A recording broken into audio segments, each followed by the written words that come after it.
Bismillahirrahmanirrahim. Lanjut, ini di konteks lain juga. Alladzina rupane wong akeh. Jadi orang-orang yang sholatnya tenang, yaitu alladzina rupane wong akeh yadununa kang yakin, ayyukinuna tegese yakin sapa alladzina. Annahum sak temene alladzina iku mulaku rabbihim, pira-pira wong kang ketemu pangeran. Ketemu pangerane alladzina bil ba'si sebab tangi saking kubur.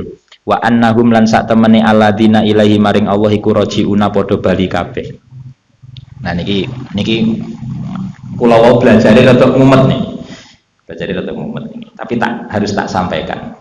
Jadi wong sing salate khusyuk itu akhirnya dia adalah orang-orang yang yakin akan bertemu Tuhan.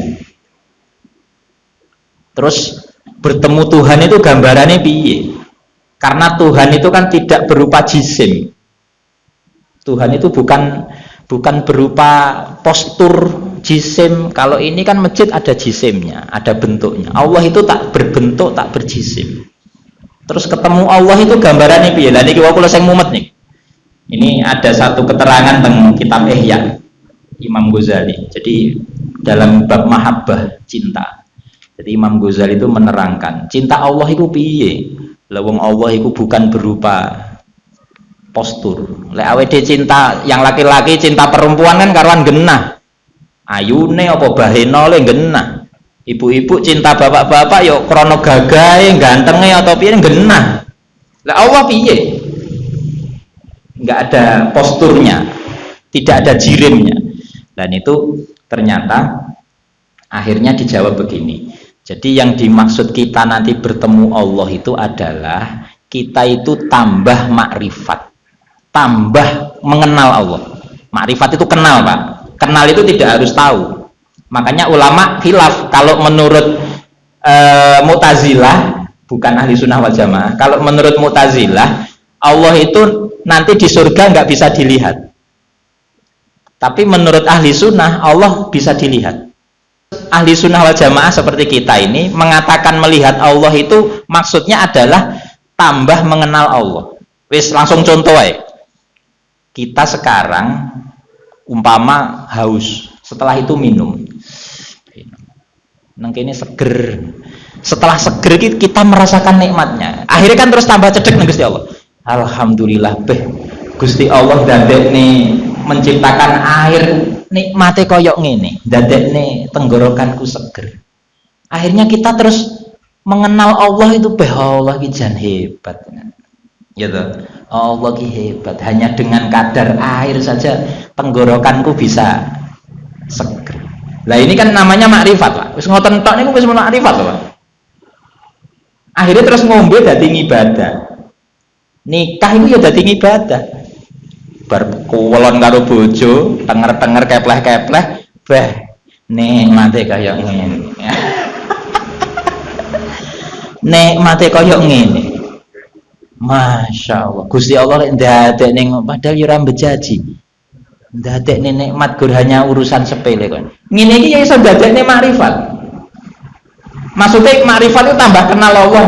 Allah itu betapa hebatnya hanya dengan menciptakan urusan ngonoan kok jadi enak. Nah, nanti di surga tambah makrifat. Kalau bahasanya Imam Ghazali, ziyadatul kasfi, tambah mukasyafah, tambah kebuka. Maksudnya aduh ini tambah kenal Allah. Karena nikmatnya di sana lu tambah nemen terai. Di surga itu nikmatnya tambah nemen. Makanya kalau neng dunia kan ya paling gorengan kita ngombe seruput, bareng ngono kesegeran kelempokan terus rapi nane. Kalau di dunia bersetubuh sak jam wis keplek-keplek wis lara kabeh boyo wis ra penak neh. Lek nang surga enggak, tambah penak, tambah penak, tambah penak. Lah, goro-goro tambah penak, tambah penak, tambah penak. Ikilah terus akhirnya wong itu tambah kenal Allah. Ziyadatul kasfi. Inilah nanti akhirnya yang dikatakan mulaku rabbihim dalam ayat ini. Jadi alladzina yadunnuna annahum mulaku rabbihim. Jadi orang yang salate iso khusyuk itu krana dhek punya keyakinan nanti di akhirat akan ketemu Tuhan. Makanya ora patek seneng nang donya, pengen ndang mati nek wong ahli tasawuf.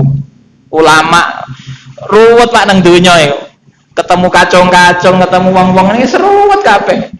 ketemu duit, ketemu apa, saiki nyawang HP, waduh ra karo-karuan nang HP. Ruwet. Makanya uang lek tenan bener-bener dia ahli tasawuf, iku ora usah kakean wiritan. Nggih, ahli toreko, la ilaha illallah, la ilaha enggak. Urusannya hati. Makanya ketika Nabi Muhammad ngelem Abu Bakar. Jadi Abu Bakar itu ngalahkan kalian semua tidak gara-gara sholatnya, tidak gara-gara puasanya. Tapi Abu Bakar mengalahkan kalian semua itu gara-gara hatinya. Wah, Abu Bakar hatinya wis Allah tok. Jadi enggak dilihat kualitas sholatnya, puasanya enggak. Hatinya Allah tok. Jadi wis koyok ra betah. Koyok ra betah. Nang dunya niku koyok ra betah.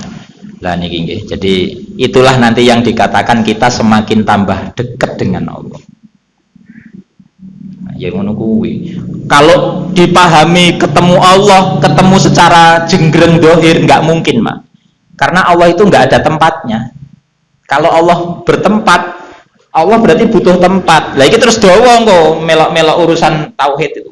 Lek Allah butuh tempat berarti dhisik tempatnya apa dhisik Allah ya kan ngono. Padahal Allah itu maha qadim, maha dahulu. Lalu Allah maha qadim, maha dahulu berarti kan Allah dhisik daripada tempatnya. Lah kan aneh.